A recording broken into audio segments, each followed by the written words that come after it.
What makes an inspired woman? Inspired women stand their ground and speak their minds. We are the kind of women that bring about change and transformation in a massive way. Inspired women seek out ways to shine the light on others in our quest to serve and to lead. Inspired women are bold, courageous, joyful, and brilliant leaders in our families, our businesses, and in our communities.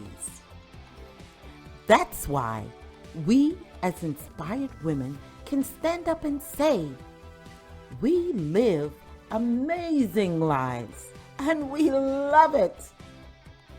And we are so ready to pass that inspiration on to you so that you too can become an inspired woman leading an amazing life.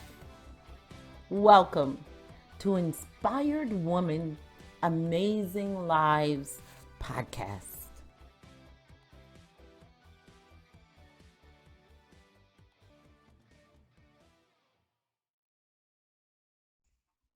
Welcome to Inspired Women Amazing Lives podcast, where we are actually helping women to see their value and see their worth and to know that whatever it is these other extraordinary women on my show are doing, that they can do it too, that we are all extraordinary.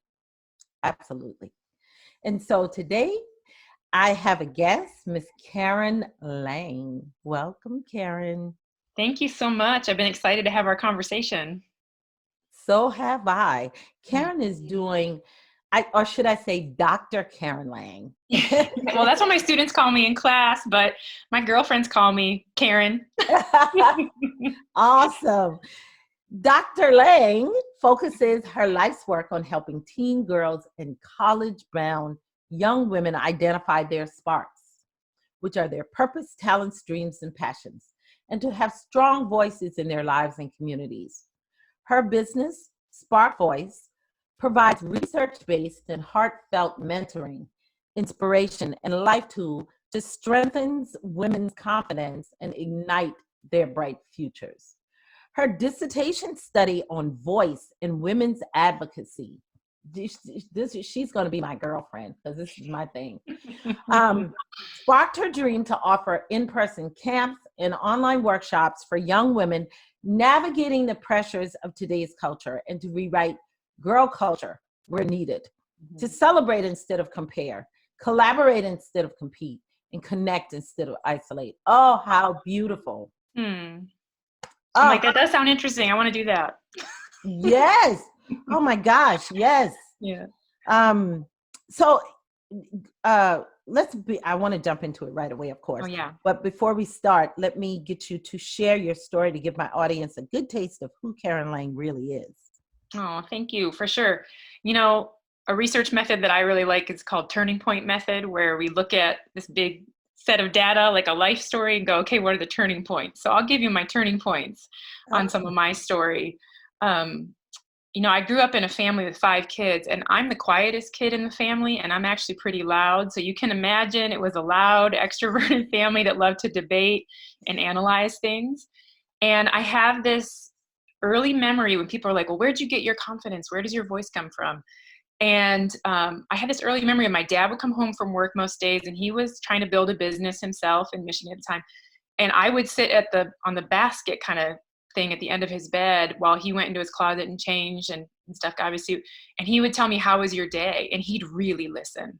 And I would analyze problems from the playground and talk about stuff.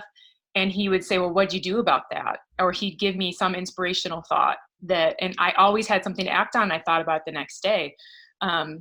So I think that idea of having a voice, I see myself as empowered in that from an early age. So when you have those strengths, you carry them into your purpose, you carry them into your calling, and you want to share them with others.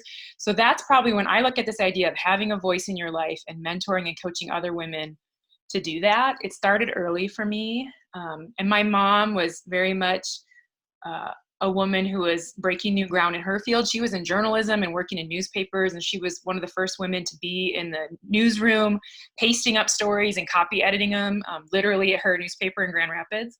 And so my family was like, what are you going to do next? What's the next big thing? So I had a lot of support. And so when I talk about issues of privilege and access with young women, we often talk about, we all have some privilege, we all had some support, we all have some oppression. What are you going to do with it? You know, how are we going to inspire and empower others with whatever we've got? So that's kind of my early foundation.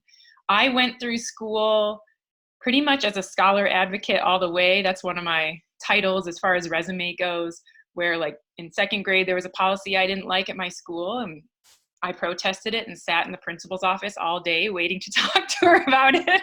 And she just called my dad proud of me that I did that and that I wanted to meet with her.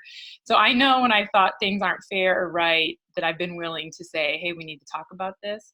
And so much of what I saw growing up, what I wanted to write my papers on in high school or do projects on in college, was gender equality and access for women and valuing women's voices. And so when I was an English major and a communication major in undergrad, I got into my theory class and I had a professor say, oh, there's only 2 women rhetoricians worth studying and they're not even that great. And this was like 1998. This wasn't, I mean, I'm in my 40s. It wasn't forever ago.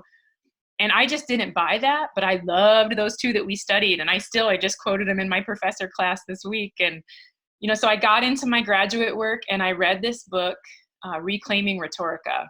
And it's by a scholar out of Stanford who I really like, Andrea Lunsford.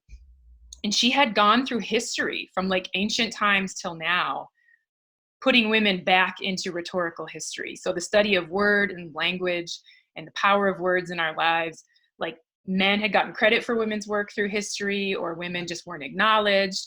And so a lot of what's happening in my world in higher ed is like rewriting women into history, where the credit is due and acknowledging their contributions. And so when I read that book, that was like one of my sparks that said, this is what my dissertation is going to be about.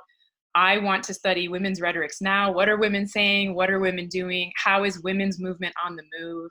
And some of my favorite womanist scholars in the field, I remember hearing one of them at a conference, and she said, we've made so much progress in women's movement, but there's still so much work to be done. Mm-hmm. And that has kind of been the heart of my story, where it's like, oh, I love the progress we've made.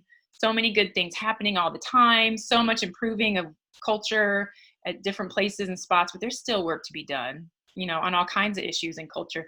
So that's where I am. So for me, I see SparkVoice working with the teens and the women as part of women's movement. I hope I'm a positive force in it. So kind of all my academic experience, family experiences, and like challenging injustice along the way has been, hey, we need to make life better for women and for men, because nobody does well when it's not equal and honoring. So yeah, nice. Those are kind of my turning points. Oh, wow.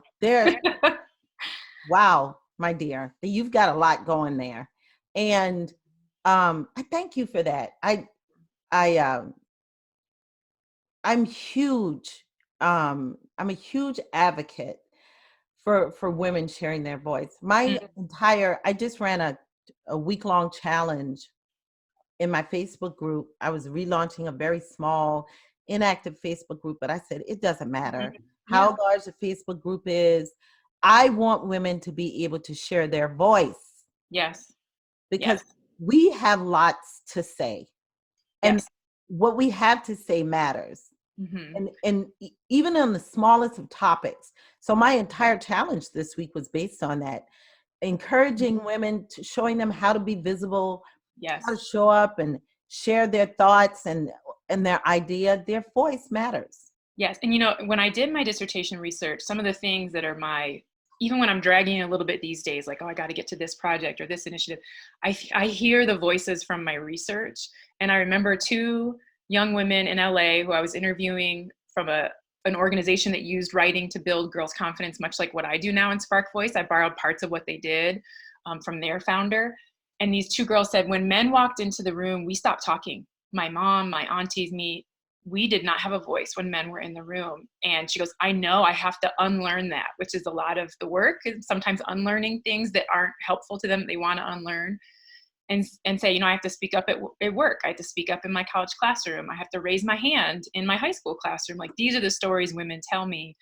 And for me, what was interesting was I had to really fight. I had an awesome man dissertation advisor. I had to really fight to do a study about voice, because my field is rhetoric and composition. So it's teaching writing. They're like, that's passé. Talking about voice is passé.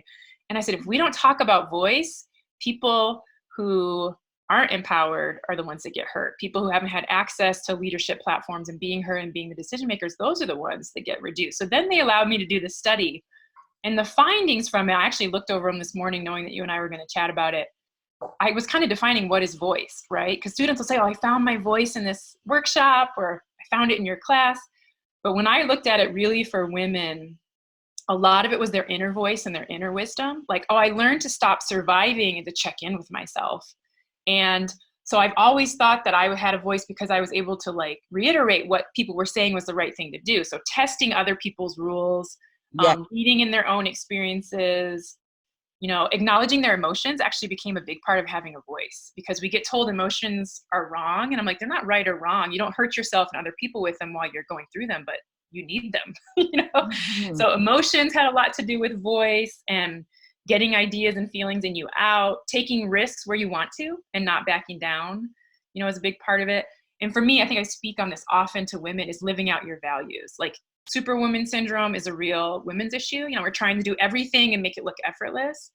But part of my antidote for that and my theory in workshops is like, choose your values and do those few things, because you don't need to fall prey to superwoman syndrome and perfectionism. Like, you can't do everything, but we can do the things that are most valuable to us. I think that's part of having a voice, is living out your values too. So that sense of personal efficacy in your life, like, I have this dream, I'm gonna do it. Like you said, being visible, speaking up, sharing what you have with the world to inspire others. Absolutely. I love, oh my gosh, you said so much there that I love. I was taking notes as you were talking, trying to take some. Oh, thanks. That's yeah. The thing is, you mentioned something about living out your values, and we are so used to being silent when men walk in the room. And we do it without, and I'm older, so I come from an era where, I'm a baby boomer. So I come from the era where, we were just beginning to come out of our shell some. Yeah. And so we were even afraid to talk about our values, talk about live them out. Because first, you've got to really verbalize them to kind of live them out.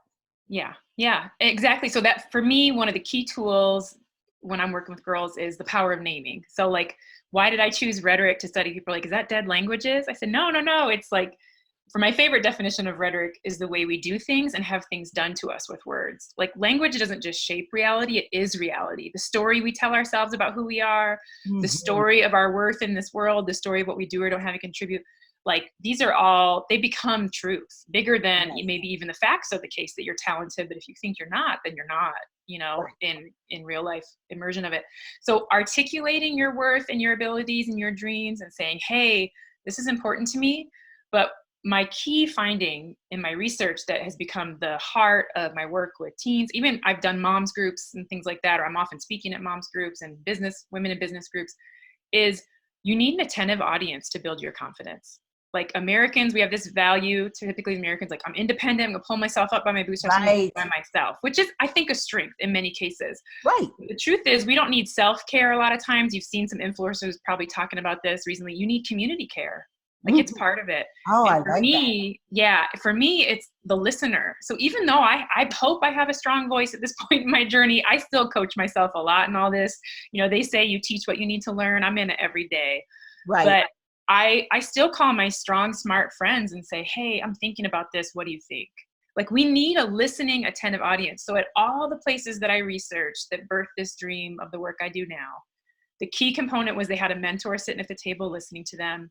they had somebody who was ahead of them in the journey, listening to them, these teens, and all the women mentors who were like, a lot of them, my data set was in Hollywood. There were some celebrities coming in to coach girls on their writing and their playwriting and theater stuff. And all the mentors said, oh, I needed this when I was a teenager. Oh, wait, I still need this now. I still need this now. Yeah, I need this now. So I think that was part of what really inspired me to do it in my story, was just seeing it's a constant high need. It's just the culture shifts a little bit ways. Hopefully we make improvement, but the work is still there. Yes. Yeah. I love all of this. Now, why the name SparkVoice? Oh, thanks for asking. I know I had some dude mentors in business in LA be like, that doesn't make any sense what it is. I go, I just feel like it's supposed to be the name. So it is grounded in some social research on this idea that if young people find their sparks around age 12 to 13, they're more likely to persist towards graduation and to report happiness and to have a fulfilling, functioning life. Okay. So there's been longer term studies on it and stuff. And so for me, I was like, that's it. That's going to be kind of our niche, is this idea of, hey, what's your spark? You're 13. You're just about to hit that point in the research where your confidence really drops off. You probably drop out of playing sports, or you drop out of seeing yourself as a leader, things like that. And so the preventative side of it, like pre-junior high right there, is to say, hey, what is your dream right now? What's your passion right now? What do you think your calling in life might be? Your, lesser pressure question. What are you curious about right now? Where do you want to spend your time? And even if they change it, if at one point it's, I want to be a veterinarian, and then by the end of our workshop, they've gone through 4 iterations. For me, what I want them to build is a habit of nurturing their sparks. So their spark could be, I love to actually go into retirement communities and sit and chat with the seniors. That was me in high school. I loved to do that. Wow. It was more fun to me than meeting up with my friends on the weekends. I had some days where I went and did that. And I know now that it was that listening part of me that I love to sit there and hear their stories and to validate their identities and their worth by taking it in, being a listening audience. So we try to identify those things that might be like, I really like to help people. It's what a lot of girls say, whether it's socially constructed or it's who they're going to, they're made for a helping profession. I say, well, in what way? When do you feel alive? Not just getting approval from other people validating you, but when do you feel good doing it? Like you feel the most alive. So that's their spark, where they feel most alive. And sometimes it's playing violin. A lot of girls, when I was working with them in LA, it was soccer. There's a big thing there. And I'm like, I don't care if it changes, parents. Like this kind of false idea that we have to be really consistent. Right. It's more about patterns and values and where you see them coming alive. So for me, like, I love to throw a good party. Part of that is why I like my workshops and my camps, gathering people. And in college, I kind of discovered that spark by volunteering at a rehab center in downtown LA. And I couldn't go every week, but they said, you know what? We need somebody to throw the ladies' birthday parties. Like, we're going to do it once a month and celebrate everybody. And I was like, I got it. I'm there. Like, I went to the dollar store, got the decorations, asked people for donations, and I would throw them a birthday party so they felt celebrated. Nice. Once a month. And I was like, I love this. And I remember I went on to do like a trip later that summer to build some stuff in South America, some wells. And one of the women from the program donated money to me. She was just getting back into working and stuff like that. She remembered I came in through her birthday party. And I'm like, that's women supporting women right there. Yeah. I think so. I had these early lessons to just stick with me in that. So the spark is that interest and talent, and then the voice aspect of hearing from yourself, practicing it, and then using it, like carrying your voice out into life. So just having the space to practice that is what we do. So I'm like, I'm just gonna put those 2 things together. It's SparkVoice. I love it. I say, jokingly, I said that before earlier when I was reading your bio. I was like, we're really going to be sisters. I'll take it. I have so wanted to do a mentoring program for local students here in my area in middle school, local middle school girls. I feel that that's a time of life when they are very impressionable, and it can go one way or the other. Right. And they begin to lose some of their confidence as they're experiencing new things, because you experience a lot of new things at that point in time. I remember what it was like for me, and that was one of the reasons why I wanted to do it. I remember being that little bitty girl, because I was always such a small child. And I came from such a large family. So my voice was non-existent. There I was, this little child. And so it was really difficult for me to have to navigate that in middle school. So yeah, I think, having that vision is what I hear a lot of women say. One of my products that I'm like in the heart of working on right now is actually a curriculum and packet with the flyers, the activities, everything. I was just gonna ask that. Yeah, so like women like yourself who are like, I want to run a 6-week club, and the theory out there in group formation is that like 6 weeks people will sign up for that. It has an end, it can be healthy, and you can start it again if everybody's like, I don't want this to end. But to run a 6-week girl club in your community, and you just kind of put out the sign or tell the guidance counselors, or you have one like your niece or cousin or somebody who's like, you be the advocate and go recruit the girls who would need this or who are interested. And so I'm creating it all where I can give them all the activities, all the discussion points, even the like, here's the problems we run into when we run this, or here's how to diffuse a moment, messages to send the parents after each meeting. Like, here's what we talked about. Here's a follow-up conversation. Because I know we may talk about this later, but anxiety is chronic and into the point of depression. And even like college campuses are dealing with suicide cases. Yeah. Like we did not do when you and I were that age, and a lot of it, looking at the research studies that are coming out right now, it's about isolation. Like all of that grows when you're isolated. So if you can have one place like your girls club, and I think people know like, okay, I know Girl Scouts, I know youth group, maybe at church, but they don't have other spaces. Right. And they go to school and they're so busy. But having a place for them that they can go to be supported, like you and I are talking right now, like there's this theory that women talk and talk and talk, but they actually don't have that many places to have productive conversations and encouraging conversations. And so my goal in life is to create those spaces. Wonderful. I was going to ask, I was just going to say, Karen, what would be great? Yeah. I'll send it to you. You test it for me first. Oh, I'd love to. Yes. I'll be your first customer. Sign me up. Yes. I would love to. I mean, because, I run that I have always wanted that to be my nonprofit project. Yeah. Right. Yeah. But I run a business. And so and trying to put that all together. And I'm like, I'm going to have to wait until, I get a better handle of my business. But now, with you doing all of that for someone. It's really like 2 hours a week. And then, you have to set some boundaries with girls where it's like, hey, I want you to have a support person outside of our group too, to where when something comes up for you in the week, you text them and call them, maybe 2 people. So that, because sometimes we can get really wrapped up in, well, you don't want to become a counselor unless you are one, but being somebody who loves them and pointing them towards the resources, but it can take a lot of time. And that's what some women get worried about, is the emotional burden of it too. Once you take 10 girls into your care. But I found that most of the girls are really pretty self-sufficient. And when I'm turning them towards their support community that continues beyond our group, that's a habit I want them to have too. Like, who's your person who's there for you? Who's your biggest fan? What teacher at school, if it's not your parents? So I think it's very doable. I do believe in this. I think it's very doable for people who care about girls and want to do the prevention stuff and want to support them. Like, I'm going to make it as easy as I can. Yeah. And, I'm not worried about the time from that aspect. I was just worried about figuring out all of the pieces and ideas. Yeah. And the activity. Oh. Yeah. Yes. I love I got them all. I got too many. I'm putting them in the product. Oh, yeah. Karen? All right. Now my entire audience is going to hear you say this. Yes. Do not forget me when you get this up and ready. No. To me so I can. I'm a gift giver too. I love to send stuff to people. And if you test it out for me, I will love it. I would absolutely love to. We're doing it.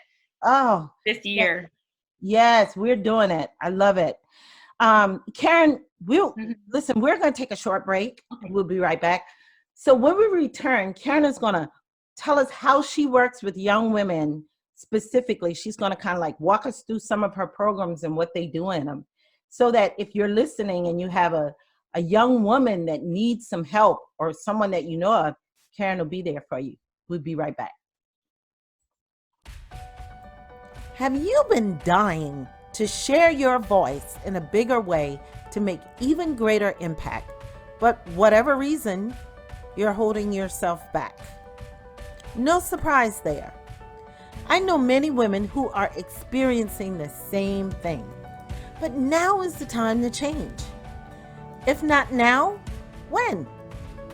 Hey, Kimberly Wiggins here with Inspired Women Amazing Lives.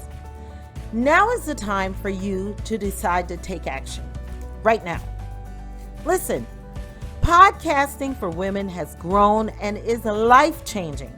It is so much better when we as women share our stories and engage with each other about our experiences and our transformations. Because we get it. It's about you sharing your heart to impact others and grow your business so you can help other women reach their goals.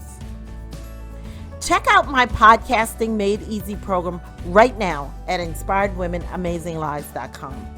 Let's shift things for your life and business so that you can create more amazing content that impacts your clients. Remember to use the code POD, P-O-D, for 50% off Podcasting Made Easy. Okay, we're back, and Karen, we're going to jump right into it. Tell us about all these programs that you have for young women sharing their voice. How do you move them through those programs, and what are these programs about? Well, we were a nonprofit in California, so we were face-to-face a lot. But now my cool challenge in life has been to take what we were doing face-to-face with a group of 20 to 40 girls and put it online, because I really wanted to be able to reach anybody, because I had all these women saying, I want this for my cousin in Ohio and different things. And so that's what we're doing now. I heard what my audience was saying. So one of the products that we have, the newest version of it will be up in May, is an 8-week course. When I work with people, I imagine my clients are teens, teen girls, they're college-bound students really specifically. And then I also think they're the moms too, because it's usually the moms who are finding me, who are asking their girls to plug in, say, hey, just look at her website, see if you want to do this. So I think I'm reaching all of them. And when you talk in a business sense, for those who are like thinking about marketing themselves and their business, you know, everybody says niche down. And I didn't want to resist that because I want to listen to the wisdom. But kind of how I decided to narrow that was I'm supporting women, girls and women in transition. So girls who are transitioning from like junior high to high school, who are, you know, there's a lot happening there for girls into college. And then I hope to do into like professional, from college to professional, because I often speak to groups like that. And so I think women, you know, we're not so linear. We're like Kate Northrup says, like cyclical. We come back around. The things that we learned when we were 18, all of a sudden it becomes really important at 40, you know. So I didn't feel so far, my own inner voice is saying, you don't have to niche down anymore. Like it's okay to be girls and women, you know. But I kind of have focused on, so let me help them in transition. What are the key points? I'm hoping someday to also do some stuff for women, just like when you move somewhere, how do you make friends? How do you build a new life for yourself? I've done it so many times. It's in my story. And because my key thing is I don't want any women to be isolated. Like if they're sitting at lunch by themselves in junior high, or they're somebody who's just moved to a new community, and it's like, how do I connect? Because when we're isolated, some things can start to go wrong. You know, anything that is a hurt is going to amplify. So that's kind of where all the programs sit. Specifically, there's a course that we call Strong Voice, Amazing Me for the teen girls. And when they go through the weeks of it, whether it's a live girls club like that somebody could lead, or if it's online, or if it's, you know, in a camp with me this summer, they go through these iterations of how do I be my best self? Like we really talk about worth, defining who they are. We have this amazing activity. It's actually up on our website called a Spark Map, where we go through like, who are you? And you get this whole word picture of who you are. And when I do this with women at women's retreats, they often say that was the highlight of their weekend, which is fun to hear. Because it's not rocket science, but it's really just creating that space and time to sit and reflect and hear from yourself. But like I wrote on mine when I started this, I'm a pioneer spirit on my map. And I'll tell you what, when I start to like drag a little bit in my day, I go, no, I'm a pioneer spirit. Like I figure out the way forward, you know, and I can do it. So naming these things, the power of words once again. So we do the be my best self with the teens, and then be the friend I need for myself. A lot of the conversation I like to have with them is, you know what, you're always going to be in your own company. How do we make you enjoy who you are more? because you are amazing. So we start with this activity, beginning and end, each time we get together. Okay, I'm amazing because, which is really interesting to watch women prickle to begin with. And some of them are on it, because they've been doing this work, or they had a mom who had them do this stuff on the way to school, whatever it was. But a lot of women are like, I can't brag about myself. I go, if you're uncomfortable with it, we can talk about that. But, especially some cultures about being polite or being humble was a better or the higher value. Right. So I'm like, you can brag about yourself to yourself. Like, this will be awesome. And so we fill in the blank, I'm amazing because, and so we talk about self-compassion, gratitude practices, love notes to yourself, a to-don't list, lots of things that you'll see in women empowerment or mindset stuff. We use all those tools. And then a lot of times I'll share a poem with them. It's called a third object, which is awesome to do anytime you get women together, whether it's business networking or not. The third object, you put it in front of them and say, where do you see yourself in this? And so some women will say, oh, I see myself, if it's like a poem about the seasons, I'm in spring, I'm in winter, or I am the seasons, whatever. So you can do any third object. Like, I can put a plant out on the table, or I put, just a piece of artwork and say, what is this? What's coming to mind for you from this? And that's all it takes to get an amazing conversation going and to practice hearing from ourselves. So we do third object stuff a lot. The next round of it is be the friend I need for others. We talk about communication, making meaningful friendships, listening skills, be your own beautiful. Anybody could guess that if I had to say, hey, what are the top 5 issues people deal with? Women are going to say, it's the pressure to be thin, dateable, and beautiful all the time, and to look like I'm ready to shoot my video at any moment, like be a rock star. So we do a great critique on that, really. And it's like, be your own beautiful. My True Beauty workshop, I do those with people. But then we talk about being an influencer, which is really moving up into this idea that your words have power. So even if we were sitting with friends, you say, oh, I think that kind of shirt is out of style. The peekaboo shoulders are out of style. They're going to think about that next time they put on their peekaboo shirt. They're going to question it, because we all have influence. We all have power. Yes. I tell teens, when you walk into your home at night, your mood shapes the house. Mm-hmm. You have power. And a lot of times when people feel powerless, they act out more, So I like to show them their legitimate pathways to power, how they're influencing people. Their parents are most often trying and paying attention. They're not negligent. And I'm like, hey, your mom really cares about you. When you come in a bad mood, it affects her too. And you don't have to be in a good mood, because you're not in charge of your mom's emotions. We should all have boundaries. But you have power in your own house. That's a revelation for them. So we make memes and social media posts. If I could tell the world anything, what would I tell them? Oh, and nice. They do powerful stuff. They do powerful messages to the world. And I'm like, wow, you have good things to say. So just having that listener that reflects back to them, that was worthwhile. They just being, they sit up taller, they're proud of themselves, and so we do that. And then be an influencer, be full of purpose. That's where we talk about our sparks. What are you interested in? What do you want to nurture? Hey, just try it. And then be a dreamer. I think I probably need to trademark this or work on or something, but I have come up with this theory actually through academic research teaching, where I teach students how to write a paper, but make contactful dreaming. Contactful research. You're thinking about being a nurse, go shadow a nurse. I have too many people who get to the end of their nursing degrees and they're like, I actually can't do it. This is not for me. I'm like, no, let's find out early, And you think you want to, be a motivational speaker. Let's go to this open mic night together. I'll help you write your speech. So we do this, be a dreamer, live intentionally, make contact with your dreams. And the last week is be my own biggest fan. We really just celebrate their wins. Right. And celebrate why they're amazing and all that. So that's my curriculum.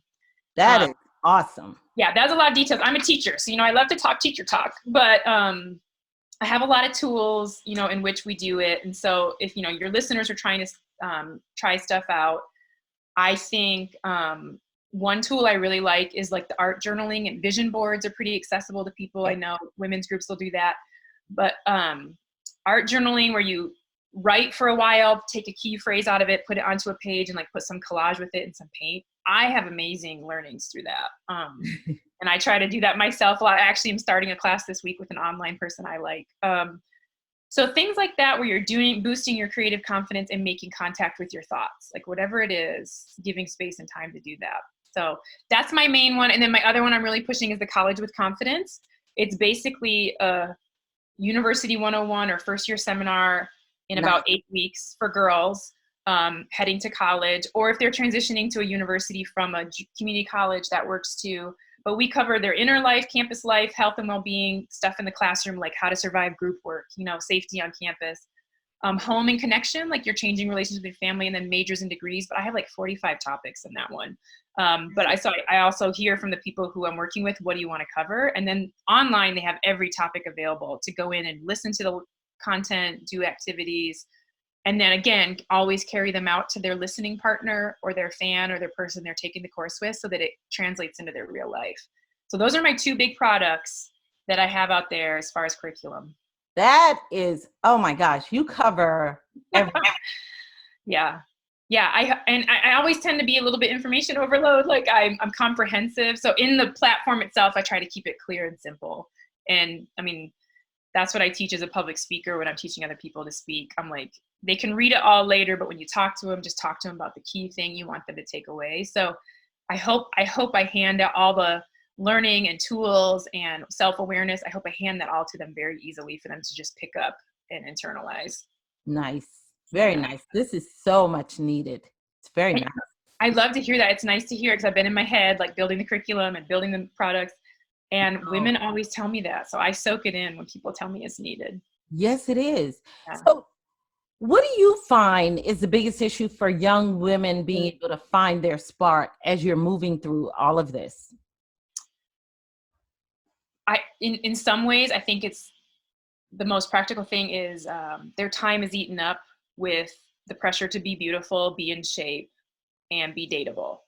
And even though Hollywood and media is trying to have other stories, like I remember when Brave came out in Disney, it was like, what? No love story, no prince? That was like, yeah. That was 7.5 years ago. That was a big change. I mean, that's not very long to be rewriting some of the scripts. Frozen, you have the sister love, as primary. And these are the stories that shape us. I think we like to think we're invincible to media telling us who we should be. Like, oh, I can just watch that and it doesn't affect me. But media impacts again and again in the research studies and in our lived lives and our experiences.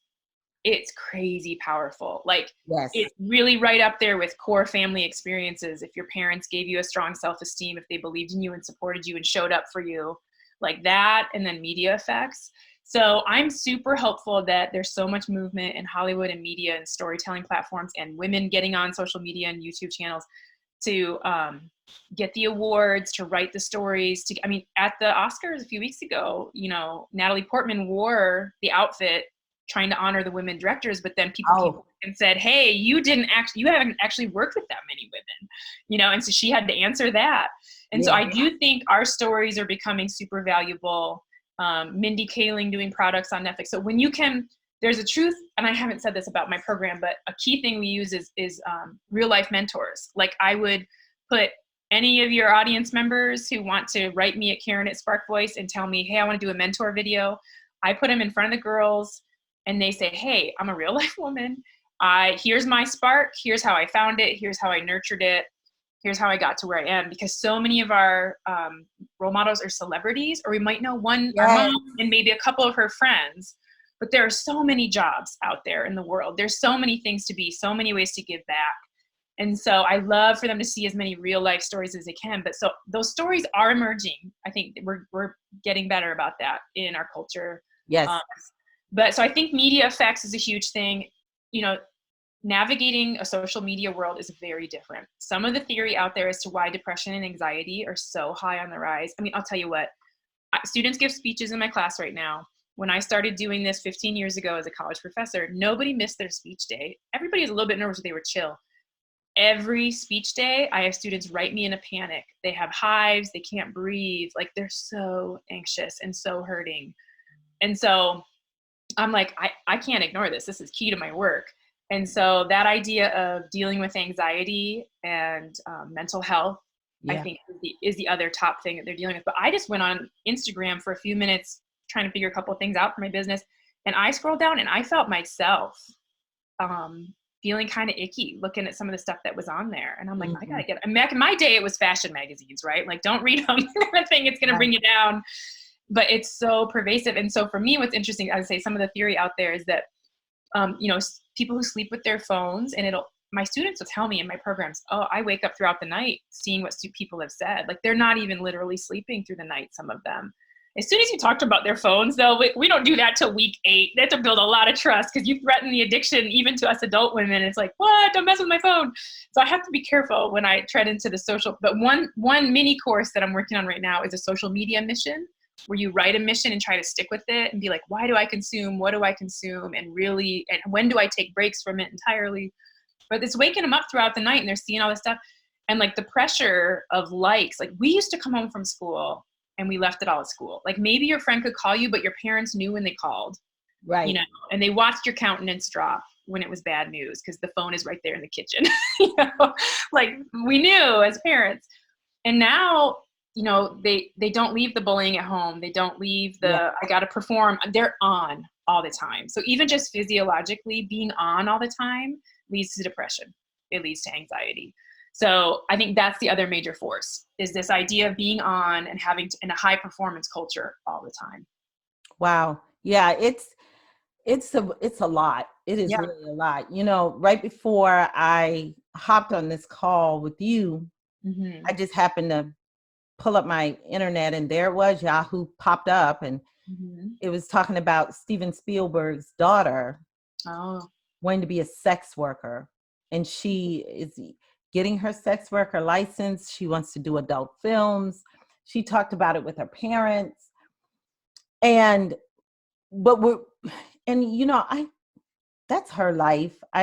You know, I'm not one of those people that care about that kind of stuff, really. My thing is that, of course, that she's happy and fulfilling what she sees as her purpose. But what struck me was the details. You know, I scrolled past all that superficial stuff. I wanted to hear what her thoughts were. Yeah. And some of the things that she said about her not feeling beautiful enough, always being judged, you know, half of the world wanting to see her body parts and the other half of the world wanted to slap her across the head, basically, because she's not living up to the Spielberg name. Yeah. You know, it's just, and we don't ever think about, you know, these celebrity kids, they are really feeling some kind of pressure, you know? It's tough. Well, that's interesting too, because when I say media impacts, in my brain, I'm filling in a lot of objectification of women, that instead of being valued for our minds, our contributions, our problem solving, our nurturing, and our community building, the stuff that you live for, like you might work 9 to 5, but you live for all this stuff that tends to be attributed more to feminine concerns. Instead of being valued for all that, we get valued for appearance, you know, same for our politicians. And so that pressure right there and the objectification, there's an interesting book out. It was out maybe 14 years ago or so, but it's called Female Chauvinist Pigs. And so people say feminism, most people say these days actually say feminisms, because there's so many iterations of different feminisms that are valuing different things. And one of them being like, if you can't beat them, the men who are objectifying women and the culture that does and the women that join it too, saying you're primarily sexual, you know, that's your biggest value to give to the world. And when I say objectification, that if you can't beat them, join them. Like we're gonna love being a sex worker. I'm gonna love learning how to pole dance, you know. And there is some empowerment to that, because instead of saying you oogling at me, I'm gonna enjoy this process. So you can see how it's a tricky reversal on it all. And it's interesting though. I think if I had to say, you told me her story in her quote there, if your spark in your dream comes out of woundedness that hasn't been healed, I don't know that dream is your true genius. You know, I don't know that dream is your true hardwiring. I think we're working out our pain in a lot of ways, but hopefully she's moved forward in that journey. But I have a hard time because, you know, I personally believe that porn and sex working industries lead to more assault and abuse against kids and women. And the research is out there. You're not too many steps away from it, you know? So that would be hard for me to endorse. You know, one of the first things that I thought about as I was reading that, I said to myself, she is going prayerfully through this process because, you know, she's made up her mind. No one's going to change her mind at this point. She's an adult. And uh, I said, hopefully through this process, she is going to be able to work out the issues that she has through this process. Yeah, I mean, we're often doing that. I mean, it's not just that field. I know a lot of my friends who went to grad school to become marriage and family therapists also wanted to heal themselves, you know. Right. In a lot of ways, we parent out of the thing like what my parents didn't do. I'm going to make sure I do that for my kid. Right. You know, we're often, it can be a positive motivator, whatever it is. So I just do think when you think about the greater good, sex work and sex industry is a hard one Mm-hmm. to want to support. It is. It is. It is. You know, I won't get on that today. Yeah, a different show maybe. Yeah, but I have some opinions about that as well. Yeah. But my students I'm working with, actually something that really compelled me to formulate my nonprofit when I did was I heard a Girl Scouts research team up in a women's leadership, International Women's Leadership Conference in California. They presented their study that they had done with Girl Scouts. And the question was, what do you want to be when you grow up? And a lot of them answered from neuroscientists to whatever. But you know what the most common answer was? Famous. They wanted to be famous. And like everybody really was like, oh my gosh, in the audience, oh no, you know, like, oh no. And what I found more interesting out of it through a follow-up question, their next question was, well, what is the path to get there? You know, so for me, when I'm nurturing their sparks, I'm like, okay, what's the first thing you need to do? Let's get you a subscription to that magazine that deals with the industry you want to work in. Let's, you know, get you connected. You know, where are you consuming it? How do you watch movies that have to deal with it? Like we start making that contact early. But what was interesting was when they asked the girls, how do you become a neuroscientist? Like the answer was get good grades. That was about all she knew. And she had like, I think 6 steps to fill in for the research methodology. But the famous answers knew how to become famous. I start my YouTube channel. I connect with others to like share their audience. They had all the steps to get to their goal. And so I'm like, that's interesting to me. Because if she wants to be famous, I want her to be, you know, in whatever way that is her true spark. But they knew how to get there. So I'm like, you know what? I want all girls to know how to get there. Like, that's interesting to me. And then I want them to have really grounded answers too. But it was compelling to me that in such a celebrity worship culture, most of the girls said famous. Wow. And I mean, a lot of little kids will say, I want to be an all-star basketball player. Or I want to be a tennis player. You know, so kids will say that. We'll go big when we're little. Yeah. Famous is not a purpose. Yeah. They can make a lot of money if that's your purpose. But yeah. Yes. And a lot of times what we've seen, of course, with the fame that, and I tell my clients this all the time, you can't want to do this business for money. Yeah. Because at the end of the day, when you've gotten all the money you need and you've bought all the things you want, then what? Yeah.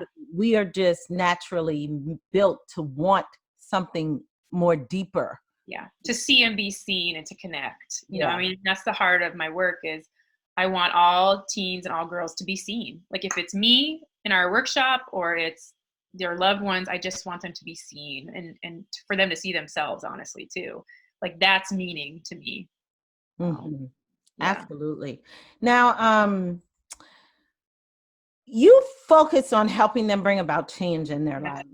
So how do you help them to implement that change? I know you've talked about some of the workshops you have and the tools, but tell us about a process, you know, a change process for them. Yeah, well, and I think I just asked my college students this week because we were dealing with speech anxiety.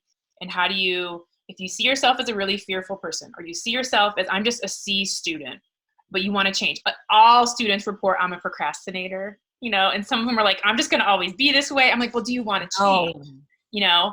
And so I think I deal with it all the time. And so I have them do some stuff at the beginning, then we look at it midterm, we look at their goals at the end, you know? So this week when I talked about how does change happen and how do we make it stick is the question, right? So for me, you deal with things on a behavior level and an environment level. So you don't want to be a procrastinator anymore. But then you set up into your calendar, your times you're showing up here, like we do actionable items. Those are behaviors. Right. And a lot of coaching ends right there, I would say. Or you change your environment if you want to get rid of gluten because it gives you brain fog. You get it all out of your cupboard. You only go to restaurants that offer gluten-free. Like those are environmental changes, you know? Right. But if you want to actually have change that sticks, you get into more your beliefs Yes. in your core values and your identity. Have you heard this before? Because in persuasion theory, when I teach, hey, I'm teaching kids how to persuade people and how to do like a health campaign or social advocacy or persuade people to vote for your candidate. When I Right. teach persuasion theory, these are the levels that we teach. And so I have to have my girls in my program even name their beliefs. Like, what's your belief about how people get to the job they want to do? What's your belief about how families should work? What's your belief about friendship? You know, We've all got them. yeah. And so this week when I said to a student, well, how would you reduce your anxiety? And he goes, I would make sure that I had a backup plan and a backup plan and a backup plan, because once I mess up, it all spirals. And I go, so that's your belief. I go, because I think there's also the option that once something goes bad, you can recover. Yes. That you may be able to laugh about it. He's like, yeah, I never thought about it. So we have these beliefs, like self-fulfilling prophecies, that we invite and draw into our life. So we talk about naming our beliefs. I'm a rhetorician. I'm always going to come back to naming the dynamic. So that's belief level. And then core values, like for my family, my dad always said, you better be home by midnight. Like, get home by midnight. Nothing good happens after midnight was like a value. We had a belief and a value to be home with family by midnight, right? And even now, as an older person, I get home from a late flight. I'm like, I got to get home. I'm like, why am I panicking? It's fine. I'm just driving home from the airport, you know? But these core beliefs that family, like my mom was lipstick first, lipstick always. You go somewhere, your shirt is ironed, you look nice. Yes. You let the people know who you're showing up to, that you're important. I'm actually fine going out in my workout clothes some days, but I have to coach myself a little bit, because my psychologists call it a click word response. My response is, I'm out in my PJs, like, because my mom's belief that that I've internalized. So those kind of values. But for me, all that to say, I work from day one with the girls on identity, because that's where the change sticks. So if the message is, I'm a C student, or I'm lazy, I'm a procrastinator, I'm a boring person, is often what I hear from girls when we try to say, what's your I'm amazing activity? So I have to do the self-compassion training, the power of positive talk, just letting them list what they're grateful for about their body, that their body is not an ornament, it's an instrument for them to get from here to there, Nice. And a lot of what I teach is cognitive restructuring, where the message that you have, it's not serving you, you identify it, tell it no, replace it with the different thoughts. So I had a student come to me this week and say, she goes, okay, I name what my real fear is, but this belief I have is that she's like, I'm afraid of people staring at me. And I said, okay, probably got to do some identity work on that. So we chatted about that a little bit. And I said, what if you replace that message with, I'm so cool and interesting, of course they're staring. And you just expect them to stare. She's like, that does feel different. I go, you are super interesting. I'm like, I can tell just from a few weeks of being in class with you that your ideas are some of the more compelling in the group. I said, you've got to let that soak into your identity. I'm like, you are worth staring at. And she's like, I got to work to be comfortable with that. I'm like, all right, then you know your goal. So for me, the renaming, like, is it a lie about you? It's not true. And then we replace it with something else. And when it sticks with your identity, when you hang out with other women who are also doing that, you see them valuing themselves. You see them not deflecting a compliment, but receiving it and going, I take that in. Like, those are the things that actually, when we talk about, let's empower women, girl power. I'm like, what does it mean? For me, it's, your worth. Because that's where your power comes from. And it may have to be empty talk. It might feel like empty talk for a while, but at some points in community, it becomes true. It doesn't become empty talk anymore about your identity, because we are amazing. The human spirit is amazing. I mean, they don't sell a car commercial. Cars actually defy this in marketing, but they sell like Uncle Ben's rice. They put women around it talking because we're interesting. Like everything about us is interesting, from the way our eyeballs work to the way our ideas come to life.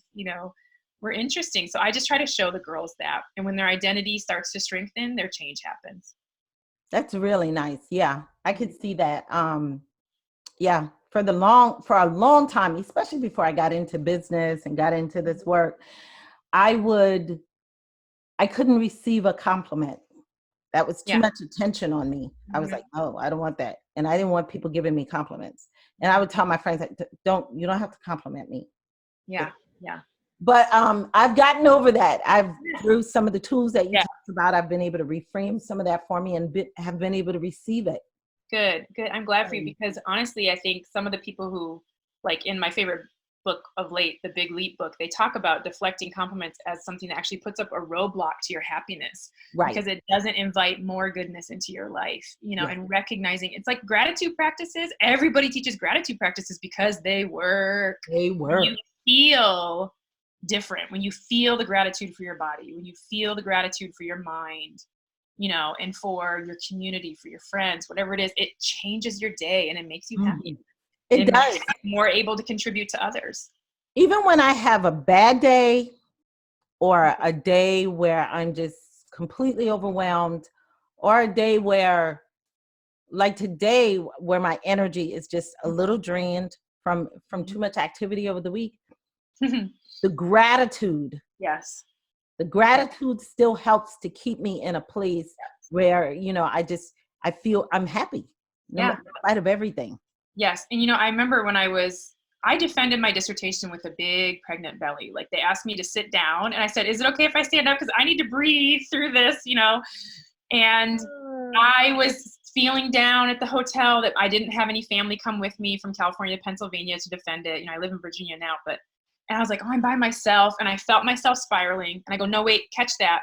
I got out of the shower, saw my big belly in the mirror. I'm like, wait a minute, my firstborn is here with me. Like, he's going to be my family member. He's here. And I looked at him through my tummy and said, thank you for being here. Like, I'm so glad you're here. And it changed my day, that I found that gratitude moment when I could have been really down. And I think those are the kind of capturing that and having self-compassion, having gratitude. This sounds familiar to us as women in business or people who are seeking change and growth all the time, personal growth. But when I talk to a 15-year-old about it, she's like, wow, you know, I remember a point where I hadn't heard it yet. And so I'm just really honored that I'm often one of the first voices to give them these tools. You know, it's self-care. What's that? You know? So. Very nice. That is huge. Very nice. Mhm. Um, you should also consider, one of the things you should consider is being able to market this online series to colleges everywhere. I used to teach for a college. Yeah. I've thought about that. So many of them, I actually created for like the few thousand students coming in, I created their first year seminars experience at a school. That's part of what got me so deep in the research. And a lot of times schools want to own it. And part of my own development as like a business owner, entrepreneur, is I've created a journalism major. I've created these emphases. I've done all this stuff, and the university owns it. I'm kind of like, I want to create my own like transformational growth experience for women I know. But if a university didn't have one or they didn't have the funds, I would be super happy to be like, here, let me help you again. You know, but universities tend to gobble it up and then Right. hopefully it stays good. But Right. part of my freedom in my work is that I make it based in women's issues. I think I would love to have guys go through. I probably will and do the in-person version because I love my guy students. Both my kids are boys. You know, I love working with all kinds of students who come into the classroom. But for me, I'm in tune with the things that are the hits that women are taking in their confidence. So I like to address those really directly. Yeah. You have a very solid program, I think. Thank you. Yeah. Receive that compliment. Yes, absolutely. So you can find Karen at Spark Voice, just like it sounds, sparkvoice.com. And I will put that on my on her podcast page on my website, as well as you will find she's on Facebook, Instagram, Pinterest. You'll be able to find all those links there. And Karen, you have a free gift for my audience. Well, I do. I'm excited about this one. I spent the most time on this one. So one of my hopes in life is that women get connected and have great conversations. And a lot of times we get wrapped up in kind of task conversations, like, did you take care of this? Did you sign this form? So I market it for mothers and daughters, but it's really for a dad could take a daughter out and do this, but I have this conversation card kit, and it's a downloadable PDF. It's got, because I'm a communication studies professor, I kind of teach people how to have a good conversation, but to make it really identity building and stuff. So my Spark Conversations kit is in my shop, and I have a code for your people to pick it up for free. I'd love to get feedback on it when they do it. So it's Inspired Women. Yes. All caps matters, but Inspired Women is your code for the next month. If the code runs out when you're hearing this episode, email me, I'll get it to you. But instead of task talk, it's real talk, really fun questions. And then I give them a tip about My favorite conversation tool, if somebody's like, I need to be a better conversationalist, is the follow-up question. And the whole instruction on doing a great follow-up question and why we do them. It's all on there. So you get a few cards that are coaching you in your conversation skills. And then the rest of the cards are just fun questions. I'm looking at one of them. Oh, and then affirmations to give back. Oh, and then nice. also talk about really, because I think a lot of times in life, I happen to have one of my strengths in life is communication. I can put ideas into words quickly, right? But some people struggle with that, even though they're feeling so much. So I hand them some scripts. You could say, I love getting to know you better. You're a good friend. I love your ideas, instead of just like, and we move on, even though we care.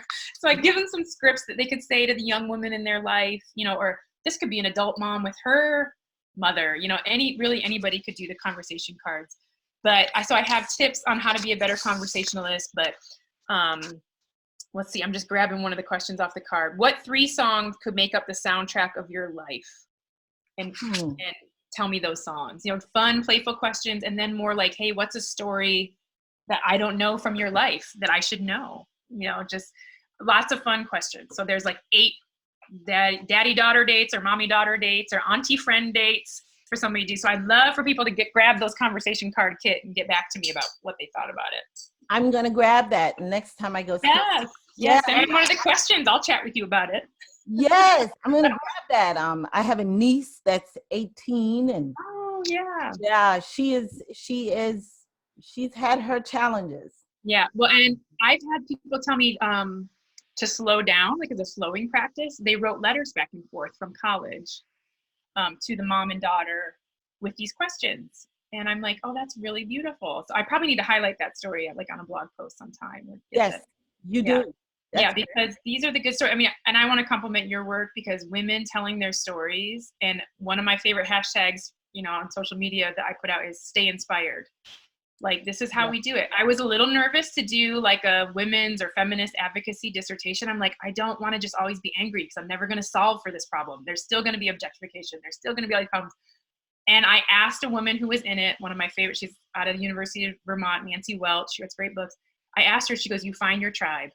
You find a handful of women who are in the work too, and you take a break from it every once in a while, and you laugh together, and then you get back to it, And for me, I've actually found really joyful ways to do it. I think it's partly working with young people is so hopeful, and working with older women who want healing and they want to grow. So I'm like, we are amazing, dang it. So yes, you are. Yes. Now, one of the unusual things you told me about yourself, you told me a couple. Dolly Parton is your favorite celebrity. She is. I love her too now. I saw her on something the other day and I was like, go on, Dolly, you still look amazing. She's like the it girl again and again and again. And her whole Dolly Parton challenge, if people haven't looked it up, it's hilarious. Like where she did a picture of herself on LinkedIn, Facebook, Instagram, Tumblr. Have you seen this? No. She started this whole trend that flew through a few weeks ago, and people were doing it. Like all these celebrities were doing it. Regular people were doing it. My friend, my sister-in-law named her dog Dolly Parton. She likes her too. And she did like Dolly's Tumblr picture, the dog. Like she did this for her dog. So it's really funny if you need a study break or a work break, very hilarious. But I just like her partly because she's a storyteller. She's amazing in her songs. Yeah. She plays like 17 instruments. She's so sprightly. She jumps all over the stage. I've seen her a bunch of times. But my mom is from the same area in Tennessee. And we kind of always thought my mom was this displaced Southerner, like kind of different than everybody else. But then my brother met Dolly, worked at a restaurant in California one time. He goes, she was mom. I go, that's what I've always loved about her. She reminds me of mom. My mom doesn't have all the wigs, not as glamorous all the time. But it feels like womanhood to me is Dolly Parton in a lot of ways. You know, it's so empowering to so many kinds of people. And my favorite, because I'm a book nerd, she gives books to kids. You can sign your kid up if you have little ones and send you free books. She'll send your kid books. So she has this literacy program. So I love her, yes. And I love her storytelling and her instruments and all that. Yeah, I love Dolly. She is still like, ooh, I see. And 9 to 5 was pretty revolutionary in its time too. Yes. That's my karaoke song of choice, my only one. She is something else. Yes. Now, you say you've lived in Israel and Lithuania.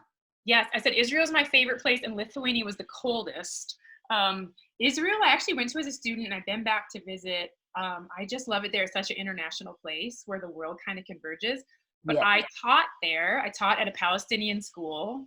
I taught Mm, speech and creative writing, and that was just a place where I learned so much being with my yeah. students there. And you never know what's going to serve you in life, because just this week I had a student who is Palestinian. His grandma's from Ramallah, Oh, and I go, "Oh yeah, I taught in Ramallah." And he just like bonded us right away. This positive force. So I'm like, I tell my students much of life is showing up. So I've really lived by that. I've lived lived in a lot of countries so far, and mostly through teaching. And so I volunteered to teach in Lithuania and live there. I met my now husband the day that I bought my ticket to move there. And when I met him, he was like, "Why? When are you going to be back?" And I'm like, "Why?" I totally didn't let him have it. He actually came. We dated for a month before I left. Dated over Skype. He came out to visit me. We got engaged when I got back. But I taught in Lithuania at International College. I really love Eastern European kids. They're so interesting because they're like the first full generation out from under communism occupation. So yeah. their parents' world and their world's so different. So I taught conflict management there and journalism. And again, just amazing life lessons. So I love to show up where I can, even if it was 10 below to walk to work some days. Yeah, I couldn't imagine it, but at least you enjoyed it. I That's did. And it makes for good stories when I'm teaching. yes. Wow. And you're an 80s dance club girl. Oh, I am. I love 80s dance clubs. It's basically like aerobics for me. I go and don't get off the Yeah. dance floor. I've been in Dublin with a friend. She had a grant to go research there. I'm like, I'll go with you. We had one in Pomona, California that we go to all the time. That's But my favorite jams are definitely like Whitney Houston songs come on, Janet Jackson, all those. It just reminds me of me making up dance routines to my pink boom box in my room when I was a kid. nice. So nice. And you said one of your favorite motivational quotes was from a poem by Mary Oliver, Yeah. Summer Day. Yes. Tell me, what is it you plan to do with your one wild and precious life? I love that. Yes, because I feel like I don't love pressure statements for women. Like, what are you going to do with your life? You get one life. You're like, ah. But the way she said it kind of reframes it for me. It's a subtle rhetorical shift where it's like, it's wild. Like, have a wild life, and it's precious. Like, soak in every moment, whether you're sitting at home, in your room, or you are out adventuring on an 80s dance club floor in Dublin, like, we're kind of wild and it's fun, to do the unexpected, or well, what's the rule? How do I do that? Well, how do you do it? What's your rule? Is usually like my question, So I do love that, the idea that we have this wild and precious life. And so I like to tell my girls that please don't miss your sparks. I work with older women, older just compared to teens, but I mean, adult women, I should say. And they're like, I worked in this industry for 40 years to raise my kids, but what I always wanted to do was this. I'm like, well, it's time to do it. And I just really want younger women to not have those 40 years in between, to be doing always what they're interested in doing, and the next thing and the next thing. It doesn't always have to be the same thing, but I just really want them to do that wild and precious life, like most days. Yes, absolutely. I was talking to a friend of mine on yesterday, and we've been friends since high school or middle school. That's perfect. And he lives in North Carolina with his family, and he's going through some health challenges, and I had to tell him, I said, oh, come on, Kenneth, cut the crap. And he just recently found out that, he has prostate cancer. Mm-hmm. Yeah. Early stages. So he will be fine. I cried and cried and cried when I heard it, but, he talked about going to the gym, and he did one little thing in the gym this last week, and now he's limping. And he said, I'm just falling apart. And I said, oh, cut the crap. I said, we're only in our 50s. We've got tons of years left. We've got great things to do. Stop it. Yes. Yes. Life is this wild and precious life, Truly, because if we tell ourselves about that, we're only going to feed into that identity. Like, I was feeling that getting up off the floor playing with my kids, because I have littles. I have a 2-year-old. And I was like, oh gosh, I'm getting so creaky. I'm like, no, I'm not. I'm going to get to work on it. And since November, I got serious about doing strength training. It actually works. I'm like, why am I so surprised when I'm like, education works, strength training works, cutting out the gluten worked for me. Like, it actually works, and so, but that change theory, I had to change my identity and say, I'm somebody who keeps my commitments to myself. Right. I'm going to show up for my strength training workout. Yes. And so I had to do some identity work on it to grow. So I think, it sounds a little harsh, but cut the crap. It's probably some good coaching most days. Kenneth, we love you, Kenneth. Yeah, you said that's probably some good coaching. Yeah.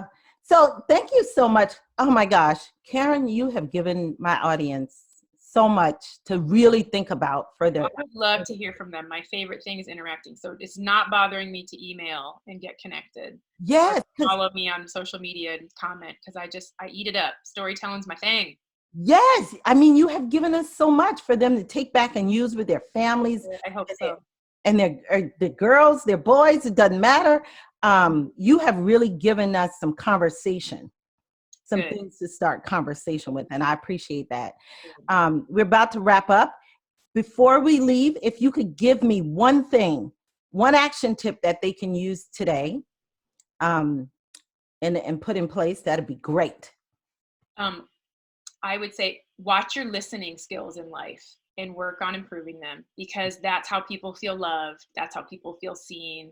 That's how you'll connect. We all want more connection. And when we really listen and ask a good follow-up question, people feel loved. When we come back around and say, hey, you told me that news, where are you this week with it? Like, nothing fills up our tank like that in my experience. So really listen, like be a noticer is kind of a good mantra. I'm a noticer, I'm a listener. When people say I'm not great with names, I'm like, that kind of means you don't care. Can we change that? So try to get their name, or try to listen and try to soak it in, and mostly with your loved ones. Like, too many times we lose out on the beauty of the day in our routine. And so really listen to our loved ones in our routine. It only makes us happier. So, yeah, absolutely. Thank you so much for that, Karen. That was really good. And thank you, audience, for being here. Definitely reach out to Karen with your questions. I'm sure she'll be happy to answer them. Karen, I'm holding you to the program. I'm getting it to you first. It motivates me. I'm ready to work right now after I have somebody to deliver to. Yes, get it to me and I'll be happy to try it out. Awesome. So we'll see you next time on Inspired Women, Amazing Lives. Remember to rate, comment, and share this episode. And we love you. See you next time. Bye. Thank you for joining me for this episode of Inspired Women, Amazing Lives podcast, where we help women to be truly inspired to live their most amazing lives. Please subscribe to the podcast to be notified of new content each and every week. Like, comment, and share these episodes with a woman who inspires you most, or someone you would like to inspire.